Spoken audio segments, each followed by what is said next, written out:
Chers amis de l'association genevoise des Amis de l'Opéra, chers amis du Grand Théâtre, caro pubblico, bonjour. Je regrette de ne pas pouvoir me rendre à Genève pour ma conférence annuelle. Je suis resté chez moi, c'est la pandémie qui nous oblige à des choix douloureux.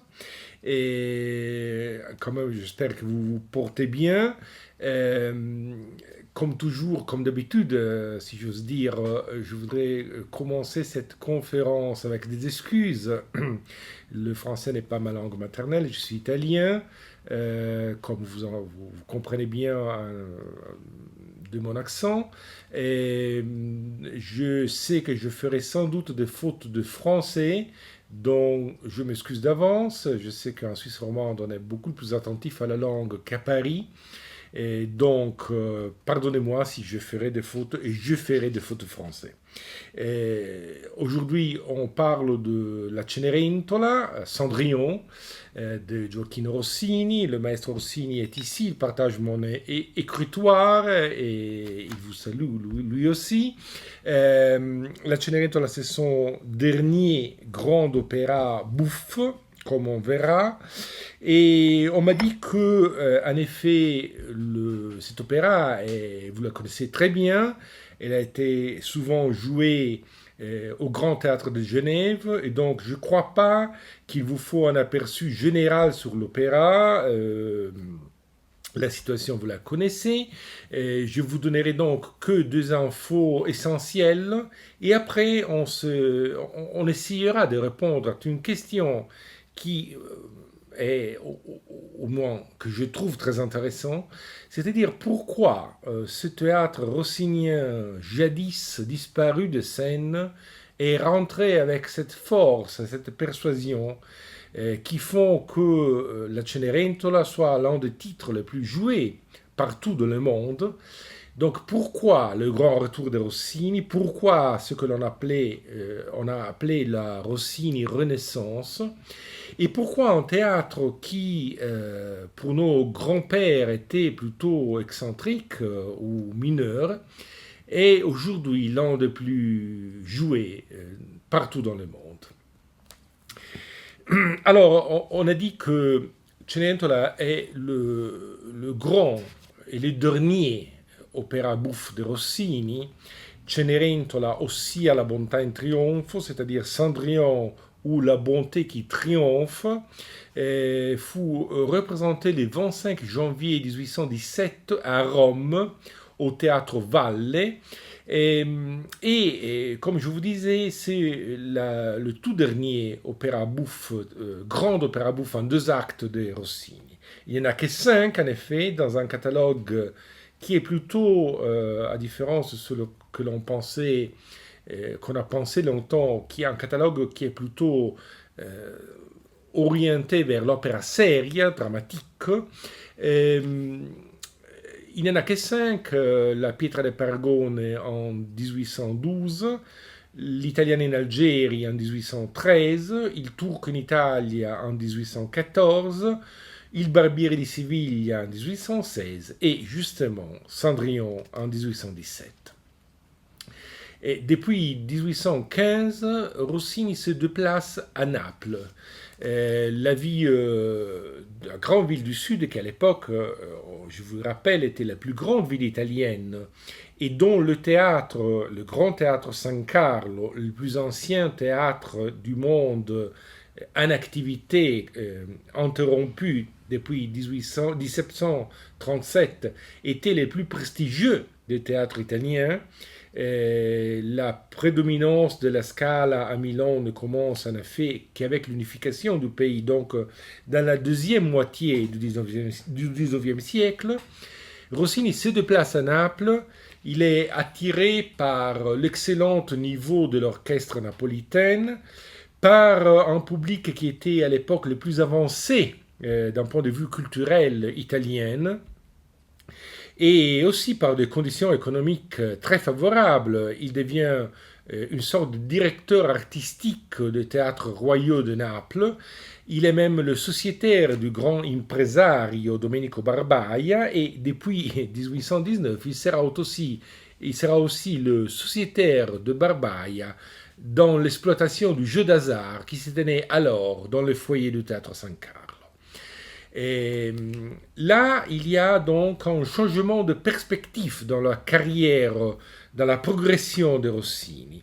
Il déplace ses intérêts et son activité du nord au sud de la péninsule.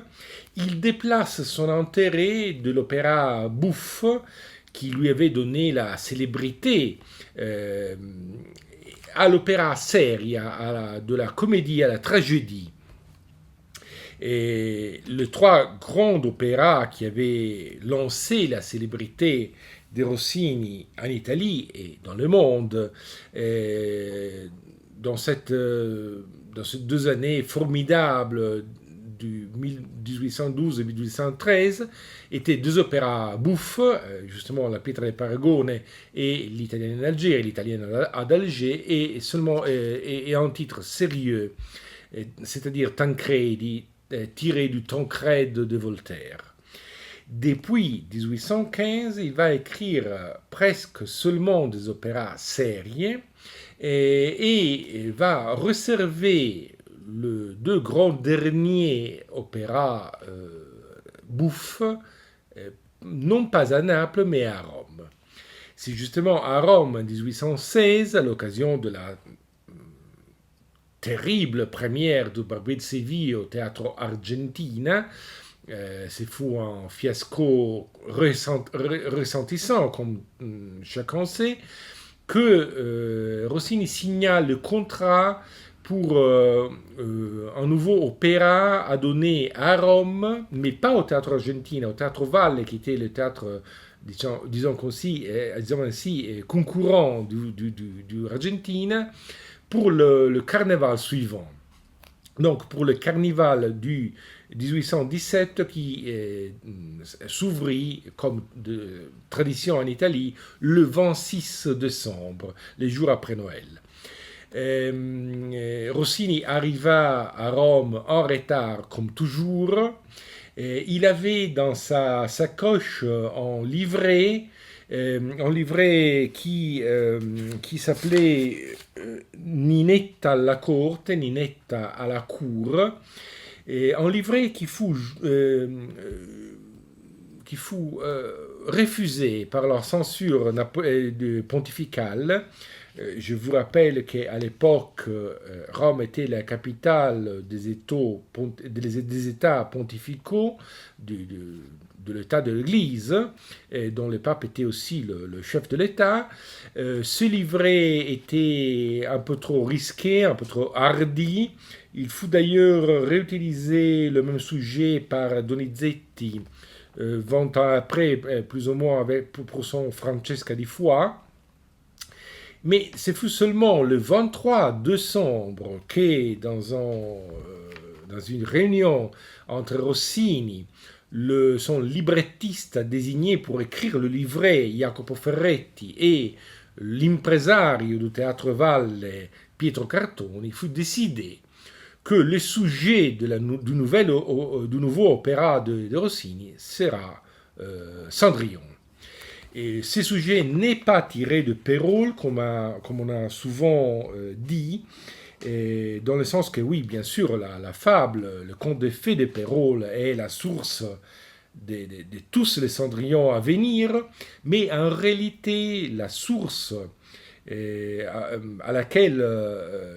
sur laquelle travailla Ferretti pour le livret, c'était celle d'un autre livret d'opéra, celui de Agatina ou la virtù premiata, Agatine ou la vertu reconnue, écrit par un certain Francesco Fiorini et mis en musique par Stefano Pavesi, qui était à l'époque un compositeur important italien qui travaillait beaucoup dans le théâtre italien. Et cet opéra fut mis en scène à Milan en 1814 et il est presque certain que Rossini la connaissait car à l'époque il était à Milan pour une reprise de son l'italienne à l'Alger et pour la première du Turco in Italia alla Scala. Et là, en effet, le livret de Ferretti est très semblable à celui de Fiorini pour Pavesi. Il y a de macroscopiques différences entre l'opéra et Perrault, la première bien évidemment, qu'il n'y a pas de belle-mère de Cendrillon, mais il y a un beau-père, et Don Magnifico, qui d'ailleurs est l'un des personnages les plus sinistres, les plus inquiétants, les plus noirs du théâtre de Rossini. Là encore, il y a cette invention comique Don Valet qui se déguise en prince charmant, avec tous les équivoques, les quiproquos qui vont en suivre.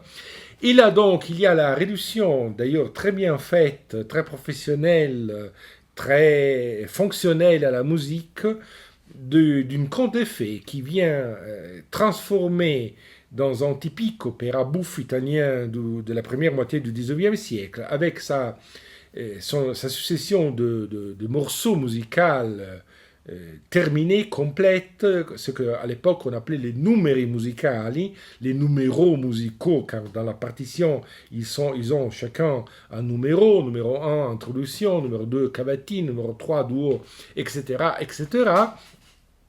Et donc, une réduction tout à fait fonctionnelle et d'un point de vue dramaturgique excellente. L'opéra fut écrit dans la précipitation, dans la vitesse la plus absolue. Et là, c'était la façon de travailler dans le monde pittoresque et, disons comme ça, très commercial de l'opéra italien du XIXe siècle, un monde dont la vitesse, la rapidité nous rappelle celle de la télévision d'aujourd'hui. On travaillait vraiment les jours pour le lendemain. Imaginez-vous que le 23 décembre, l'on décide les sujets de l'opéra. Le 25, le jour de Noël, Ferretti donne à Rossini les premières scènes de l'opéra. Rossini écrit l'opéra pendant que son librettiste écrit le vers. Et le 25 janvier, la première, imaginez-vous que le grand duo de basse, le traditionnel duo bouffon, hilarant, amusant, qui était de la tradition de l'opéra bouffe italienne entre les deux basses, dans le cas de Cendrillon, entre Don Magnifico, le beau-père méchant de Cendrillon, et Dandini, le valet du prince charmant qui s'appelle Ramiro. Ce duo bouleversant, amusant, l'un des grands chefs-d'œuvre du répertoire bouffe italien, un segreto d'importanza, fut écrit par Rossini les jours avant la première. Il faut la première répétition du duo au lieu le matin même de la première, la deuxième à l'entracte de la première. Et dans cette vitesse, il y a aussi des parties qui ne sont pas autographes de Rossini. En effet, le grand air d'Alidoro, c'est les magiciens qui transforment la pauvre Cendrillon dans une belle femme charmante qui va charmer les invités du prince à l'occasion du final du premier acte, le grand bal chez le prince Ramiro. Le grand air d'Alidoro, l'air di sorbetto de Clorinda. Air de sorbet, c'était l'air qui était donné aux comprimari, aux chanteurs qui ont des parties un peu moins importantes, et s'appelait comme ça car c'était le moment choisi pour la distribution des sorbets dans le parterre. Donc le chant se perdait dans le bruit de tasses et dans la conversation de l'audience. Et donc l'air d'Alidoro, l'air de Clorinda, le premier chœur du deuxième acte et tous les recitativi secchi ne sont pas autographes de Rossini. Ils furent composés par Luca Golini, un maestro qui était sur place à Rome. Et par contre, il y a aussi dans Cendrillon, comme dans tous les opéras de Rossini, ce que l'on appelle en italien gli autoimprestiti, c'est-à-dire des morceaux de musique que Rossini utilisa plusieurs fois dans des opéras différents, C'est le cas célébrissime de l'ouverture de Cendrillon, très célèbre, mais qui n'est pas originale, car elle fut en origine écrite pour l'opéra, un petit opéra bouffe composé pour Naples, c'est-à-dire La Gazzetta. Il faut dire aussi qu'en 1820, à l'occasion d'une reprise à Rome, mais pas au Théâtre Valle, au Théâtre Apollo, Rossini composa un nouveau air pour Alidoro, La del ciel nell'arcano profondo, qui est d'ailleurs vraiment un morceau très difficile à chanter, peut-être l'un des airs pour la basse les plus difficiles, écrit par Rossini. Et aujourd'hui, en général, on préfère utiliser ce air écrit par Rossini en personne plutôt que celui qui fut écrit par son aide compositeur Luca Golini. Cendrillon fut un triomphe dès le début. En réalité, la première ne fut pas sans problème, mais c'est une sorte très fréquente dans l'opéra italien du XIXe siècle, car la vitesse même, la rapidité même avec laquelle on écrivit les opéras, la vitesse même des répétitions faisait que très souvent la première était houleuse ou difficile, car le chanteur ne connaissait vraiment pas très bien leur musique, et donc même Cendrillon débuta de cette façon un peu incertaine, mais après, ce fut un triomphe qui est toujours resté. Et alors, le vrai objet de cette conférence, c'est comprendre pourquoi le théâtre de Rossini est rentré avec cette force indiscutable dans le répertoire lyrique d'aujourd'hui, alors que entre la deuxième moitié du XIXe siècle jusqu'à plus ou moins les années 70 du XXe siècle, il avait en grande partie disparu de scène mondiale. Que restait-il de Rossini, imaginons-nous, aux années 20 ou 30 du XXe siècle? Pas grand-chose. Les opéras séries avaient disparu car leur langage était archaïque, incompréhensible pour le romantique et pour le goût de la fin du siècle. Imaginez-vous, à l'époque qui s'identifiait dans Wagner ou dans Cavalleria Rusticana de Mascagni, comment était inconcevable un héros qui est en réalité un mezzo en travesti, comme une écho du chant des castrats. Et donc, il n'est resté que du répertoire sérieux de Rossini. Il n'est resté que Guillaume Tell, son tout dernier opéra, son dernier chef-d'œuvre, qui d'ailleurs était pas très souvent mis en scène car c'est un titre très difficile à monter et donc était alors considéré une sorte de titre de festival. Il restait quelquefois Mosè. Là, du Moïse, il y en a deux de Rossini, l'un napolitaine qui s'appelle Mosè in Egitto, et l'opéra français qui était un remaniement de celui napolitain, c'est-à-dire Moïse et Pharaon ou le passage de la mer Rouge. Et après cela, du Rossini sérieux, du Rossini dramatique, du Rossini tragique, il n'est resté presque rien. Et d'ailleurs, il n'est resté pas grand-chose, même du Rossini buffo, du Rossini comique, du Rossini bouffon. Là, voilà le Barbier Séville, l'un de piliers inébranlables du répertoire italien dans tout le monde. Et un peu de Cendrillon, un peu d'Italienne en Alger, mais vraiment pas grand-chose. Alors, tout change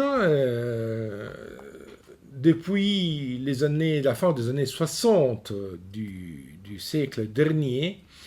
Il y a là une date qui est très importante, c'est les 1969, Et dans cette année, l'un des grands sages de la Fondazione Rossini, la Fondazione Rossini est une institution qui a son siège à Pesaro. Pesaro, c'est la ville natale du compositeur.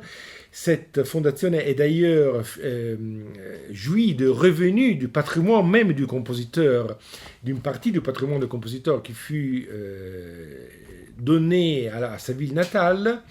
Et la Fondazione Rossini débuta avec une édition critique du maestro Alberto Zedda, l'un des grandes figures de la Rossini Renaissance. Ces projets titanesques, cyclopiques, qui durent toujours, de la publication de l'édition critique de toute la musique composée par Rossini pendant sa vie. Et là, on débuta avec l'édition critique du Barbier de Séville, et là, on découvrit un autre opéra. Les lignes instrumentales étaient beaucoup plus simples, plus épurées. On avait ajouté des cuivres, on avait ajouté des instruments. On avait changé les tessitures des chanteurs, alors que Rosina, par exemple, qui était écrite pour un contralto, était devenue un soprano, et pire, un soprano de colorature. On avait ajouté des notes qui Rossini n'avait jamais écrites. Et là, ces changements de la partition avaient aussi suivi, si vous voulez, un changement d'appréciation, alors que les Barbiers de Séville étaient devenus une farce un peu grivoise, un peu surenchère, un peu exagérée, et surtout on avait, si vous voulez, de quelque façon changé, comme on verra, la dramaturgie même, le son même du théâtre rossinien. Et Cendrillon, la révision de Cendrillon suivit bientôt, et au même moment, depuis 1979, à Pesaro, la ville natale de Rossini, débuta le ROF, le Rossini Opera Festival, qui, depuis alors, est devenu la référence incontournable pour les rossiniens du monde entier. Là, c'était une façon de travailler heureuse entre la musicologie qui donnait le texte, les partitions selon les intentions vraies du compositeur, et le festival qui le mettait en scène d'une façon justement philologique, en respectant la volonté de Rossini, en cherchant, en formant, en élevant, disons comme ça, des chanteurs qui étaient en condition de rendre justice à l'écriture souvent très difficile de Rossini. Et là, tout un monde oublié, sorti de son oubli, et fut bientôt le nôtre. Dès lors, tout a changé, mais c'est pas suffisant de dire que le théâtre rossinien rentrait dans les habitudes des grandes maisons d'opéra du monde, car il faut comprendre pourquoi. C'est justement là la question à laquelle il faut répondre. Pourquoi un théâtre qui était pour nos grands-pères oublié, passé, qui n'avait plus aucun intérêt à retourner, à nous parler avec cette force indiscutable. Alors là, il faut bien comprendre que le changement de goût, même au monde artistique, même au monde musical, ne sont jamais séparés des changements sociaux, culturels, économiques, si vous voulez historiques du monde. Et je crois que, enfin, le théâtre chanté, mais aussi celui parlé, dansé, etc., n'est qu'un miroir dans lequel la société d'aujourd'hui se montre. Nous cherchons notre présent dans le passé. Et surtout dans le cas de l'opéra, où la plus grande partie, malheureusement, mais c'est une évidence, la plus grande partie du répertoire de théâtre est composée de titres du passé. Là alors, il y a vraiment un choix que l'on fait de chercher notre présent, nos caractéristiques, les caractéristiques de notre société dans le chef-d'œuvre du passé. Et alors là, vraiment, la renaissance de Rossini, ce que l'on appelait justement la Rossini-Renaissance, c'est un phénomène parmi les plus importants du XXe siècle. Je crois que l'on puisse faire une référence seulement de telle importance, seulement à la redécouverte de l'opéra baroque, qui avait complètement disparu, qui est aujourd'hui à l'affiche dans tout le monde. Et on a dit même méchantement que c'est le seul opéra contemporain d'aujourd'hui. Peut-être il y a là une petite partie de vérité, mais en tout cas, le retour de Rossini nous dit beaucoup de choses, pas seulement sur Rossini, mais aussi sur nous-mêmes. Alors pourquoi ce théâtre nous intéresse alors qu'il n'intéressait pas nos grands-pères? Là, il faut faire une réflexion, pour le moment limitée à l'opéra comique de Rossini, c'est-à-dire qu'il ne s'agit pas d'un humorisme de situation ou de personnage. Alors, dans Cendrillon, prenons Cendrillon. Cendrillon, c'est une fable bien connue, que tout le monde connaît, et sa réduction à opéra ne sort pas dans le cliché, dans la convention de l'opéra comique italien du XIXe siècle. Là, il y a la jeune fille belle et infortunée, c'est-à-dire Cendrillon, et qui est la prima donna. Dans le cas de Rossini, une prima donna contralto, car Rossini avait toujours cette nostalgie qui lui venait de son enfance pour la voix du castrat, qui pour lui était la voix par excellence, la voix de la beauté, la voix du bel canto, la vraie voix du bel canto, c'est celle du castrat. Et donc, la voix de contralto dont Rossini était friand, et la voix cette voix androgyne, cette voix, comme le disait Gautier, Juliette et Roméo dans les mêmes gosiers, était pour Rossini la voix du beau idéal. Mais à part cela, on a là le vieux Buffon, les beaux-pères de Cendrillon. Il y a un baryton brillant, que c'est Dandini, le valet du prince. Il y a le prince charmant, qui est évidemment un ténor. Et là, il y a des situations qui sont très connues. C'est une dramaturgie, si vous voulez, un peu stéréotypée, un peu déjà vue. Là, l'humour de Rossini, la dramaturgie de Rossini, le théâtre de Rossini, ce n'est pas un théâtre des situations ou des caractères. Voilà, c'est là le point sur lequel je vous invite à réfléchir. Le théâtre de Rossini, c'est plutôt, et c'est ça qui fascina à la fin du XXe siècle, qui nous fascina, c'est plutôt un théâtre de l'absurde. C'est un théâtre où la dramaturgie est faite par la musique.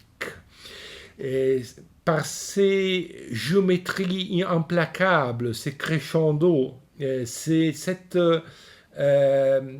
ivresse rythmique de la musique de Rossini qui prend des situations tout à fait conventionnelles et les transforme dans un énorme mécanisme des jouissances collectives, pardonnez-moi les mots, et dans lesquelles les personnages, les situations sont transfigurées, élevées dans une sorte de hyper-uranium de pure géométrie musicale. Et là, vraiment, il y a presque quelque chose de sinistre, d'inquiétant dans ce théâtre. Le point culminant de chaque opéra bouffe de Rossini, c'est le final du premier acte, qui est l'occasion, bien évidemment, d'un grand morceau, d'un grand pezzo concertato, un morceau où tous les personnages et les chorus chantent ensemble. Voilà, là, vraiment, vous voyez que les personnages perdent complètement leur individualité. Ils ne sont que des marionnettes, ils ne sont que des poupées enserré dans ce mécanisme géométrique, implacable, comme une horloge qui commence à tourner à une vitesse exceptionnelle et tout à fait incontrôlable. Et voilà, là, vraiment, le théâtre de Rossini explose. Là, vraiment, le sens de la comédie devient une question purement, dirais-je, physique, orgasmique, dans le sens qu'on est transcendé dans un monde qui n'est pas le nôtre, dans un monde de pure abstraction, dans un monde où chacun perd son identité et se retrouve victime, si vous voulez aussi. Oui, il y a aussi un aspect, si vous voulez, comme je vous disais, inquiétant dans ce théâtre, victime d'un mécanisme implacable et progressif. C'est pour cela que l'histoire de la redécouverte de Rossini ne peut pas être séparée de ce qu'on a fait, de ce que l'on fait quelques grands interprètes de Rossini. Là, il y a eu une couple qui a changé à jamais le théâtre de Rossini. C'est la couple formée par un grand chef d'orchestre, Claudio Abbado, et un grand metteur en scène, Jean-Pierre Ponnelle. Ils n'ont travaillé que pour 3 titres de Rossini, 3 titres comiques, justement, l'Italiano in Algeri, Il Barbiere di Siviglia et La Cenerentola. Et là, il y avait d'abord une parfaite consonance, une parfaite assonance, une parfaite entente entre les deux. D'un côté, vraiment les Rossini cartésiens, légers, géométriques, implacables d'un point de vue rythmique de Claudio Abbado, vraiment démasqué ce théâtre si contemporain et si XXe siècle. De l'autre, Jean-Pierre Ponnelle comprit que là, justement, c'était pas un théâtre de personnages, et donc, dans ces mises en scène célébrissimes, dans ces mises en scène au théâtre, mais aussi, et peut-être plus, dans les mises en scène réalisées pour le cinéma, pour la vidéo, il comprit parfaitement ce sont de l'absurde qui gouverne le théâtre de Rossini. Il transforma le pezzi concertati dans une sorte de ballet où le personnage, complètement bouleversé par le rythme de la musique, se déplaçait sur la scène en montrant avec le corps le son de la musique. C'était comme permettez-moi, c'est un peu bizarre de dire, mais c'était comme la personnification de la musique. Il n'y avait rien là de réalistique.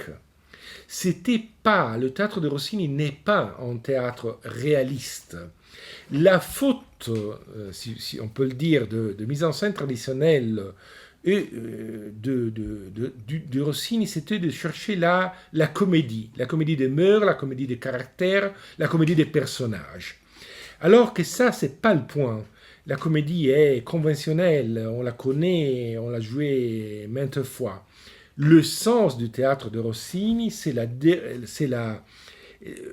porter cette situation, ce personnage conventionnel, à la limite, peut-être au-delà de l'absurde. Et c'est ça qui fascina l'homme du XXe siècle. C'est ça qui nous a fascinés et qui nous a porté à cette appréciation de Rossini.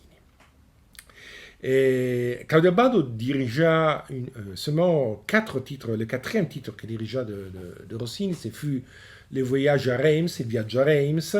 Vous savez, c'est le grand titre de gloire du Rossini Opera Festival et de la Fondazione Rossini. C'est un titre que l'on pensait perdu. La partition n'existait pas. Elle était quelque part, mais personne ne savait où. C'est le dernier opéra italien, même si composé à Paris, de Rossini en 1824. C'est une opéra, comme vous savez, c'est la célébration du sacre de Charles X, le dernier roi légitime de France et de Navarre. Et là, vraiment, malheureusement, la mise en scène ne fut pas de Jean-Pierre Ponel, mais ce fut un très bel spectacle au festival de Pesaro en 1984. Mais il faut confier, et c'est un très bel spectacle à Luca Ronconi. Et là, vraiment, c'est le point final de cette absurdité rossinienne. Dans le sens que dans le Viaggio a Reims, il ne se passe absolument rien. Il y a des personnages, un groupe de bons vivants européens qui sont en plombière pour passer les eaux, qui veulent aller à Reims pour assister au sacre de Charles X. Là, on vient leur dire qu'ils ne peuvent pas faire le voyage car il n'y a plus de chevaux disponibles. Et donc, ils décident de célébrer sur place. Alors, il ne se passe absolument rien. Là, on est déjà dans un pur pirandello, dans un pur théâtre de masques, car il y a en mise en scène, on met en scène pour le sacre de Charles X un opéra avec un groupe de personnages qui veulent aller au sacre de Charles X. Et en plus, là, il ne se passe absolument rien. Les personnages ne sont que des purs masques, hein, la poétesse française, les bons vivants français, le lord anglais, le passionné de musique allemand, etc., etc. Il ne se passe rien, et là, toute la dramaturgie, tout le théâtre est fait exclusivement par la musique. C'est une pure abstraction, c'est une pure construction musicale. C'est un pur jeu de symétrie, de géométrie, c'est un pur jeu musical. Et là, justement, c'est le sens de ce théâtre. C'est la raison pour laquelle ce théâtre si abstrait, si absurde, aussi si folle, nous parle. Là encore, vous savez, c'est quelqu'un qui a bien compris cela. C'est Stendhal. Stendhal écrivit la toute première biographie de Rossini. D'ailleurs, il écrivit une biographie de Rossini qui a été très jeune. Il avait 32 ans quand la biographie de Stendhal paraît. Et Stendhal est, vous savez, un biographe tout à fait improbable. Il parle de choses qu'il n'a pas vues, et ils inventent des anecdotes amusantes, mais tout à fait improbables. Et il se trompe très souvent des dates, des situations, des vies, etc. Donc, d'un point de vue biographique, sa vie de Rossini est tout à fait inutile. Mais Stendhal, c'est un génie. Mais Stendhal a compris. Stendhal a compris et donne celle qu'elle est la plus belle des définitions du théâtre de Rossini. Là, il parlait en effet de l'italienne ad Alger, mais cette définition est valable pour tout le théâtre comique et je crois même aussi pour le théâtre tragique de Rossini. Et en parlant de l'italienne en Algérie, italienne à Alger, pardon, ou français ou italien, il ne faut pas les mélanger. Et voilà, pour l'italienne à Alger, Stendhal a une définition foudroyante, une folie organisée et complète. Voilà, l'art du comique de Rossini, c'est l'art d'organiser la folie. Et par contre, pourquoi Cendrillon est son tout dernier opéra bouffe dans le sens traditionnel, le Voyage à Reims, c'est pas une opéra bouffe italien traditionnel, et non plus le Comptori, c'est-à-dire la seule opéra française, la seule comédie française de Rossini. C'est la dernière car, en effet, Rossini choisit l'opéra seria. Et là encore, il y a un changement de perspective. Et on a été souvent habitué à penser à Rossini comme le roi de la liesse, le roi du théâtre comique, le roi du rire. C'est pas vrai. c'est tout à fait absurde.